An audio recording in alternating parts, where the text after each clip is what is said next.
Yeah, I think the potential is there, but I don't know that the will is there.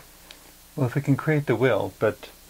I mean, you and I can sit here and say we have the will to yeah. to do it differently this time, but exactly. We're just sitting here and we don't necessarily have control over the other 6 or 7 billion people on the planet to to make that same assessment. And that's where I define reality as the combination of everybody's input.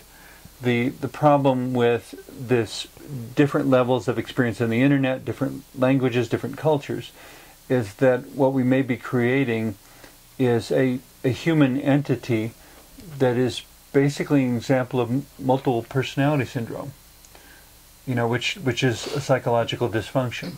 To be thinking in so many different ways and not able to integrate them into any sort of harmonious overall wholeness. Well, in many ways, it's a parallel universe. But then you have some people who step between one extreme and the other. When I go to work in villages, for example, there's no connection. There's no any kind of, people don't read, people don't discuss, people don't really analyze anything unless they're in a situation where they specifically do that. And so living in a place like India, you have both extremes where you have highly technologically literate people, but then in the same room you have people who, as one radio producer put it, are living in a different century. Yes. And all of those people coexist together, at least in theory. Well, and ideally we should be able to find a peaceful way for them to coexist in which each one's needs can be met by legitimate means rather than resorting to any sort of violence or conflict. But that's where, and I imagine I'll step on a few toes when I say this, but personally, it is my personal opinion that the rich have some responsibility to take care of the foundations of society. Because if they don't, that's when the next revolution will come.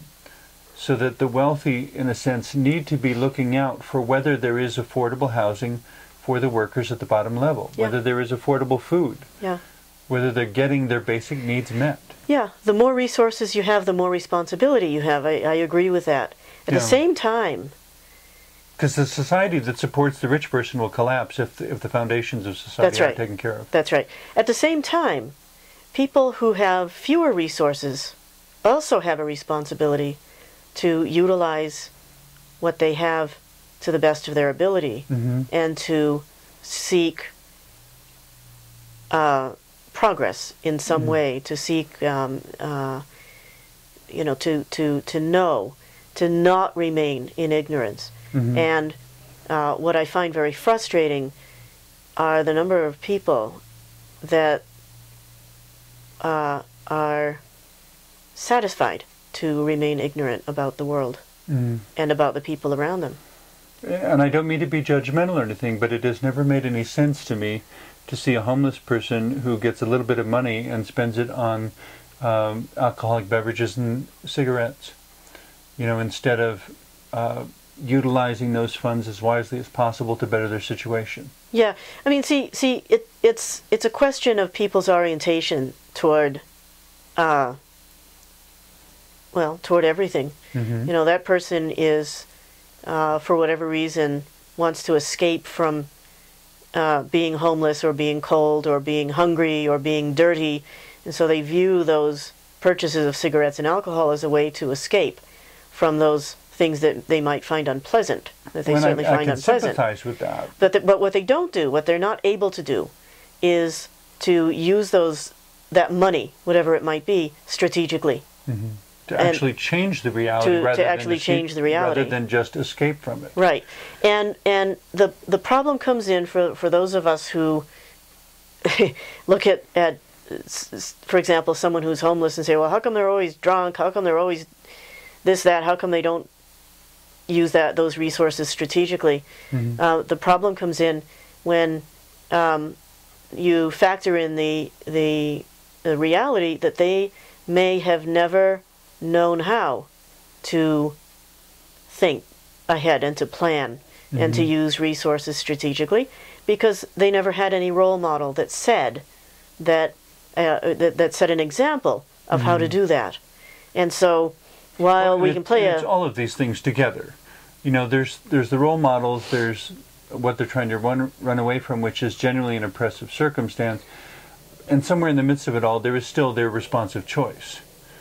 You know, that there's their responsive choice, but to some degree, and I think this is perhaps more true in societies where there's very little contact with people not in those societies.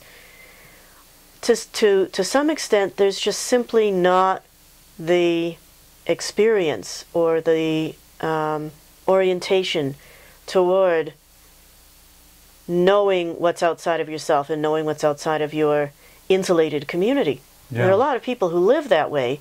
What I have a problem with is people who live that way by choice. People who live that way by circumstance. That's one thing. But people who live that way by choice, I think, is problematic for everybody. Well, they're enabling their oppression. They're enabling other people's oppression also.